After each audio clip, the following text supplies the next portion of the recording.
Assalamualaikum warahmatullahi wabarakatuh. A'udzu billahi samiil 'aliim minasyaitonir rajiim.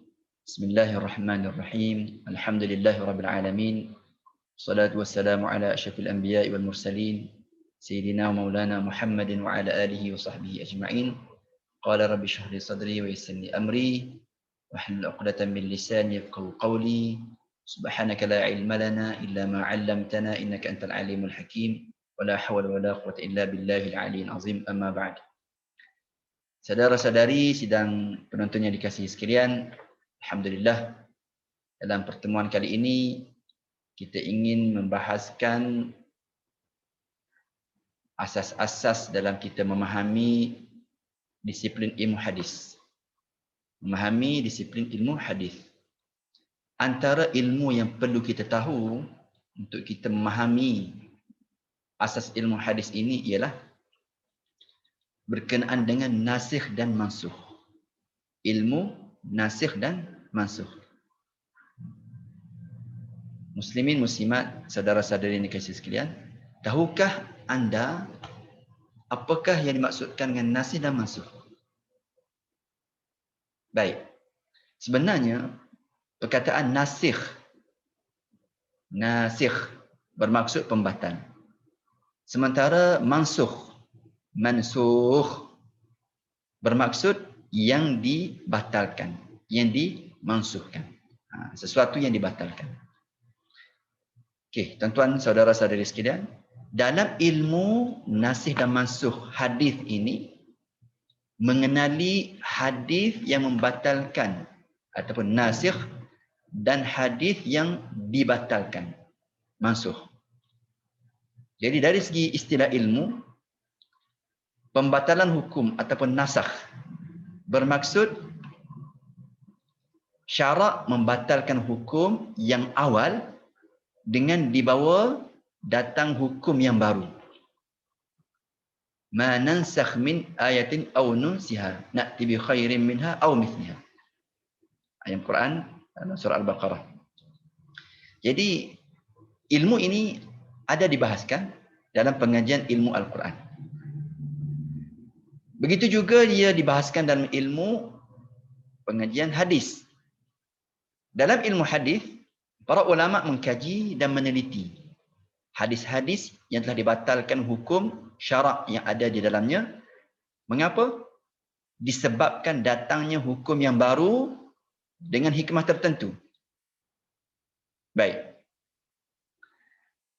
Na'ti bi khairin minha aw mithliha. Datangkan yang lebih baik ataupun yang sama.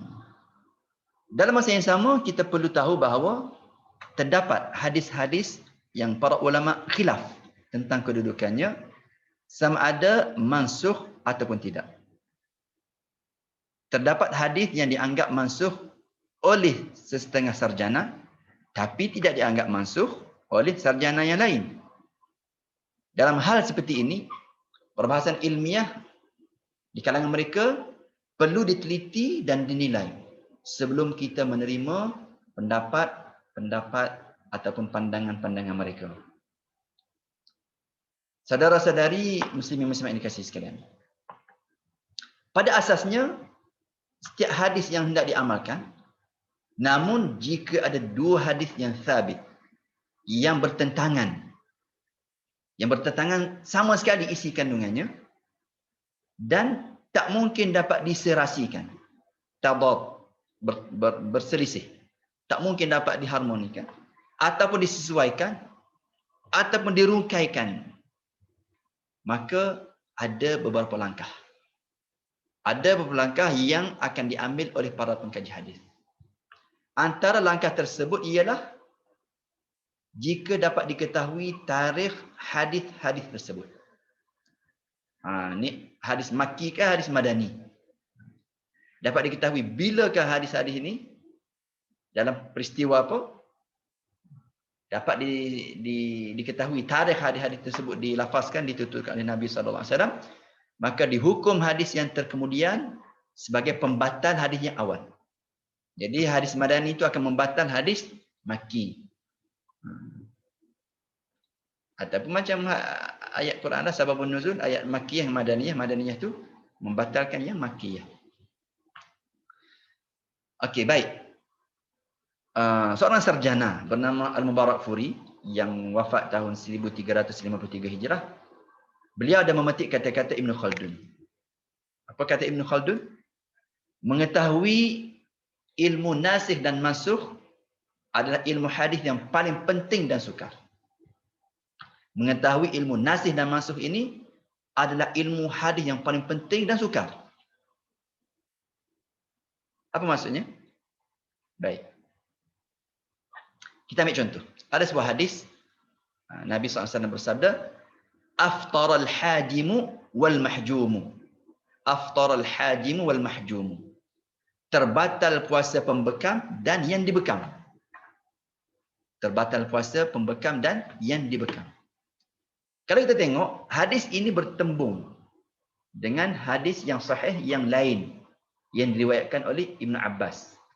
Di hadis Ibn Abbas berbunyi, An Ibn Abbasin anna Rasulullah sallallahu alaihi wasallam ihtajama wa huwa shaimun muhrimun. Anna Rasulullah sallallahu alaihi wasallam ihtajama wa huwa shaimun muhrimun. Daripada Ibn Abbas radhiyallahu taala anhuma bahawa Rasulullah sallallahu alaihi wasallam berbekam sedang baginda berpuasa dan berihram. Saudara-saudari muslimin muslimat yang dikasihi sekalian, oleh kerana kedua-duanya bertentangan dan tidak dapat ditaufikkan, tidak dapat diserasikan, sementara tarikh kedua hadis pula diketahui, tahu mana yang dulu, mana yang kemudian, maka kalangan para ulama menganggap hadis yang kedua telah membatalkan hadis yang pertama. Di mana hadis yang pertama berdasarkan riwayat Imam Ahmad berlaku pada tahun ke-8 Hijrah.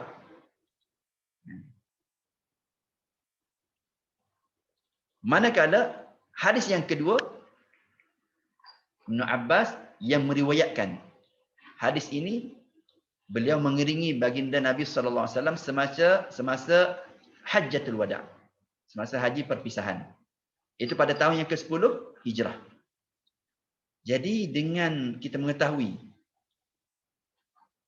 tarikh penuturan hadis ini ataupun berlakunya peristiwa ini, jadi hadis yang kedua itu dianggap sebagai membatalkan hadis yang pertama.